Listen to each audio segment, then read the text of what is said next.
علم ابنك وقول له ان الحقنة اللي بتاخدها علشان تعالج البرد ما بتعالجوش، ولكن بتخفي اعراض الفيروس وبس، ولما يجيلك برد تاني هيجي اشد من الاول، وده لان الحقنة بتضعف المناعة، فما تستسهلش وتاخد حقن برد كتير. وقول له ما تاكلش شيبسيات ياما، وده لانها بتجيب حب الشباب.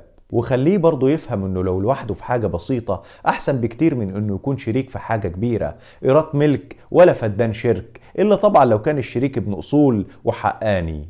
وقول له برضه لو لقيت حرف المشاية او السجادة متني اعدله، وما تدوسش على التانية زيادة علشان ما يبقاش منظرها وحش ويضايق عين اللي يبصلها. وفتح عينيه برضه على ان مفيش حب من غير احترام، والحب بينتهي لما الاحترام بينتهي، فاجبر اللي قدامك انه يحترمك، صديق كان او غيره.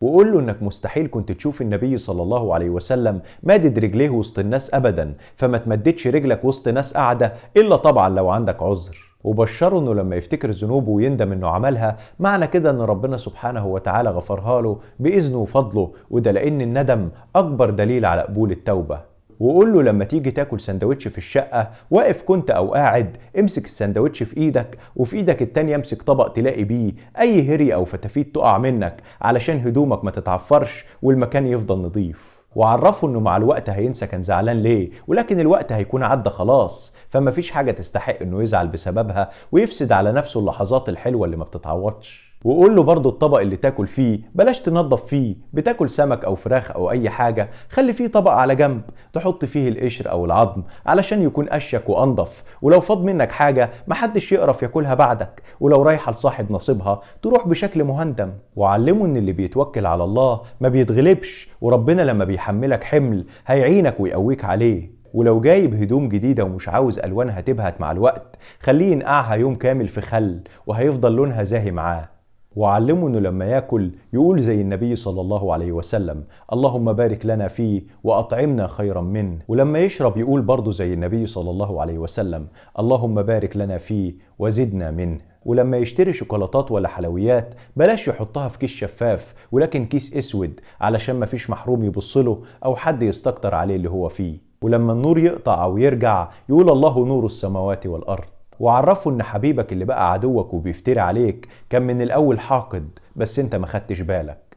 وما تخليهوش ييأس لما يتعرض لخيبة الامل والألم، وقول له هتتعلم حاجات كتير، زي انك مثلا هتفكر قبل ما تاخد اي خطوة او قرار، هتسكت اكتر ما هتتكلم، وهتشوف الحاجات من بعيد بشكل اوضح من ما كنت بتشوفها من قريب.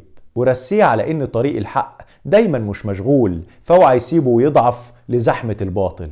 وقول له انه بلاش يضيع حق نفسه ويقلل منها. هيقولك ازاي؟ قول له انك تزعل من اللي اقل منك وتشغل بالك بيهم وتديهم اكبر من حجمهم. وخليه يرمي توكاله على ربنا، هيحول مخاوفه الامان وهيجعلها باب للخير ملهوش حدود. علمه واصنعه على عينك، واحقنه بالاصول والطبايع اللي مش هيشربها غير من ايدك وعلى ايدك. خليه يغوص وياخد منك اللي يواجه بيه الدنيا والأيام. في كل صفحة من صفحات أيام حياته الشيلة تقيلة والأيام صعبة، وإن ما كانش متعتق بالثقة فيه والدعم بشكل كافي هينخ من أول مواجهة ويطاطل الدنيا ومشاكلها. فصاحبه وخليك صديق مخلص، ولا تعايره ولا تشمت فيه، وساعتها هيدعيلك في نومته وقمته، وهيفتكرك دايما بكل خير.